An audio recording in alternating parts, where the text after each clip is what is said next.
E aí pessoal, sejam muito bem-vindos aqui ao canal Universo Filosófico. Eu sou o professor Jackson Freitas e hoje a gente vai dar continuidade às nossas aulas do Édipo Rei. Hoje a gente vai ver como o Édipo Rei ele é cobrado no vestibular do Enem. Lembrando, se você caiu aqui de paraquedas, não conhece meu trabalho, se inscreve aí no canal. Lembrando também que eu tenho um livro chamado O Amor Segundo os Filósofos Gregos, que você pode adquirir comigo tanto lá no meu Instagram falando diretamente comigo, ou pelo site da Amazon. Então vamos lá, né, pessoal? Vamos dar continuidade aqui às nossas aulas. Mas é o seguinte, se você ainda não assistiu às aulas anteriores, é muito importante que vocês assistam a aula 1 e a aula 2, que eu vou deixar aqui no encarte aqui, assiste. Volta aqui para você fundamentar ainda mais o seu conhecimento para resolver essas questões aqui do Enem, tá bom?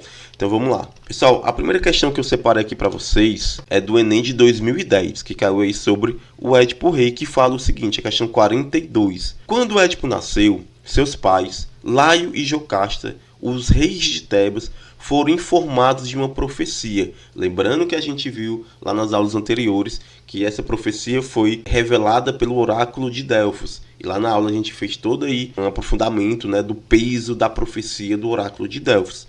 Então, o oráculo, quando ele revelava as profecias, tinha um peso enorme. Qual foi a profecia? O filho mataria o pai e se casaria com a mãe. Para evitá-la, ordenaram um criado que matasse o menino. Porém, penalizado pela sorte de Édipo, ele o entregou a um casal de camponeses que morava longe de Tebas para que o criasse. Pessoal, eu tenho só uma ressalva aqui nessa questão que fala que o criado entregou para um casal de camponeses. Aqui está equivocado. O criado ele não entregou o Édipo, né, a criança, para o casal de camponeses. Na verdade, ele entregou para um mensageiro que estava passando ali pela floresta, um mensageiro lá da cidade de Corinto. Então, só essa ressalva aqui nessa informação dessa questão, que está equivocado. Mas vamos lá, vamos dar prosseguimento, né? Édipo soube da profecia quando se tornou adulto. Então, quando o Édipo ele se tornou adulto, né, a gente viu nas aulas anteriores que ele estava numa festa e aí ele encontrou com um bêbado e o bêbado perguntou para ele se ele sabia quem ele era, né, que existia aí uma certa maldição sobre ele. E o Édipo ficou curioso com isso e ele foi no oráculo de Delfos. Pessoal, a gente viu também, era muito comum naquele tempo as pessoas procurar o oráculo para saber do futuro do reino, para saber o que fazer numa guerra, sobre estratégias e também saber sobre o seu futuro. Então o Édipo, ele ficou muito curioso para saber quem ele era. E aí quando ele foi lá no oráculo, continuando aqui a leitura, né, o Édipo soube da profecia, mas ele não sabia que os pais dele de Corinto, os reis lá, o rei e a rainha de Corinto, eram os pais adotivos. O que é que ele faz? Ele foge de casa para evitar a tragédia. Eis que, perambulando pelos caminhos da Grécia, encontrou-se com Laio e o seu séquito, que insolentemente ordenou que saísse da estrada.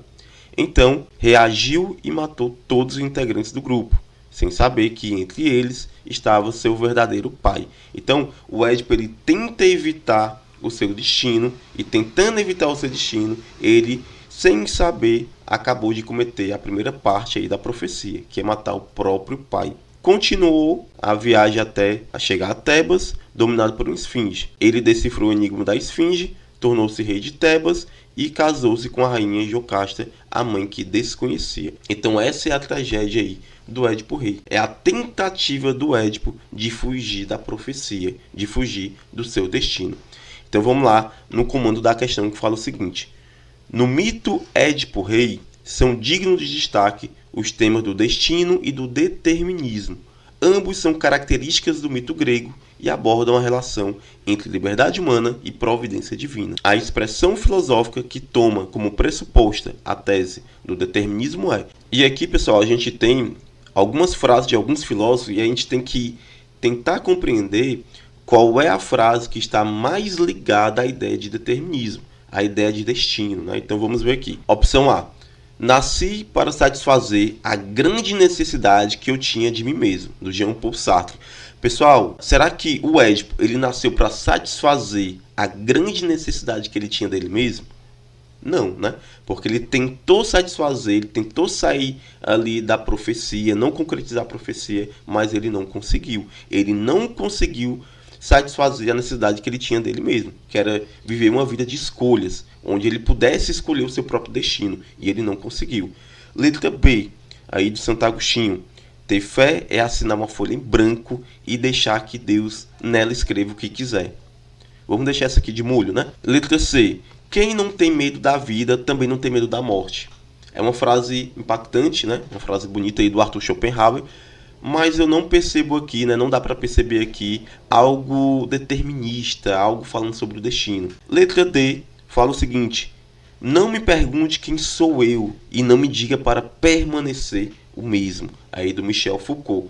Essa frase, pessoal, passa mais uma ideia de transitoriedade, de transformação, ou seja, de mudança, coisa que não aconteceu com o Édipo. O Édipo ele estava determinado a fazer algo, e assim se concretizou. E a letra E, nós temos aqui a frase do Friedrich Nietzsche: o homem em seu orgulho criou a Deus à sua imagem e semelhança.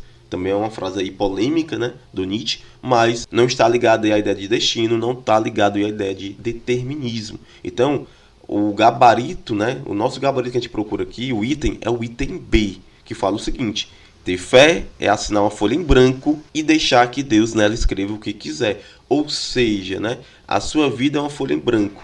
E se você deixa Deus escrever nela o que quiser, quem é que está determinando a sua vida? É Deus. Então Deus vai escrever o que quiser na sua vida. Ele vai determinar a sua vida. O que está muito ligado aí com a ideia da tragédia do Édipo Rei. Então, pessoal, o nosso gabarito aqui é a letra B, tá bom? Vamos agora para a próxima questão. Pessoal, essa questão aqui caiu no Enem de 2016. E aqui tem uma parte do livro, né? Que é até esse livro aqui que eu tenho aqui, ó. Que eu também indico demais. Pessoal, então assim, essa parte aqui, esse trecho aqui da obra é quando o Édipo ele descobre que as profecias se concretizaram. E aí o servidor fala o seguinte: dizia ser filho do rei. E o Édipo: foi ela quem te entregou a criança? E o servidor responde: foi ela, senhor. Com que intenção? Para que eu a matasse. Uma mãe, mulher desgraçada. Eu tinha medo de um oráculo dos deuses. E o que ele anunciava? Que essa criança um dia mataria seu pai. Mas por que tu a entregaste a este homem? Tive piedade dela, mestre. Acreditei que ele a levaria ao país de onde vinha. No caso aí, a cidade de Corinto, né? Ele te salvou a vida, mas para os piores dos males. Se és realmente aquele de quem ele fala, saibas que nasceste marcado pela infelicidade. E aí o Édipo, se dando conta que a profecia se concretizou, ele fala o seguinte: ó, ai de mim. Então no final tudo seria verdade. Ah, luz do dia, que eu te vejo aqui pela última vez, já que hoje me revela o filho de quem não deveria nascer, o esposo de quem não deveria ser e o assassino de quem não deveria matar. Aí a questão fala o seguinte, deixa eu ir para o outro lado da câmera aqui, né? O trecho da obra do Sófocles, que expressa o núcleo da tragédia grega, revela. O que é que a história do Édipo Rei revela? A gente viu nas aulas anteriores que o tema central gira em torno do destino, né? Então, logo de cara aqui, vamos aqui ver as opções, né? Opção A: condenação eterna dos homens pela prática injustificada do incesto. B: legalismo estatal ao punir a prisão perpétua o crime de parricídio. C: busca pela explicação racional sobre os fatos até então desconhecidos. D: caráter antropomórfico dos deuses na medida em que imitava os homens. Ou é a impossibilidade de o homem fugir do destino pré-determinado pelos deuses. Pessoal, o nosso gabarito aqui, né, sem mais delongas, como falava um antigo professor meu, é a letra E. É a impossibilidade do Édipo, né, no caso das pessoas, do ser humano, fugir do seu próprio destino. A gente até discutiu uma palavra árabe nas aulas anteriores, que é a palavra maktub, ou seja, aquilo que tinha que acontecer, já estava escrito. Assim também se traduz na história do Édipo Rei, a impossibilidade do ser humano fugir do próprio destino. Então, nosso gabarito aí, letra E, tá bom? Pessoal, então essas aqui foram as nossas duas questões que eu trouxe aqui para vocês do Édipo Rei. Espero que vocês tenham gostado, principalmente se você assistiu a primeira, a segunda e agora a terceira aula, né? A terceira aula que foi mais curtinha, para ver como é que o Édipo é cobrado no vestibular, né? Não se esqueça aí, né, de se inscrever no canal, se inscreva no canal, me segue lá no Instagram, compra lá meu livro também, né, fala comigo lá no Instagram ou pede lá pela Amazon para ajudar ainda mais aqui o trabalho do professor, tá bom? Então é isso aí, pessoal. Tchau, tchau. Até as próximas aulas.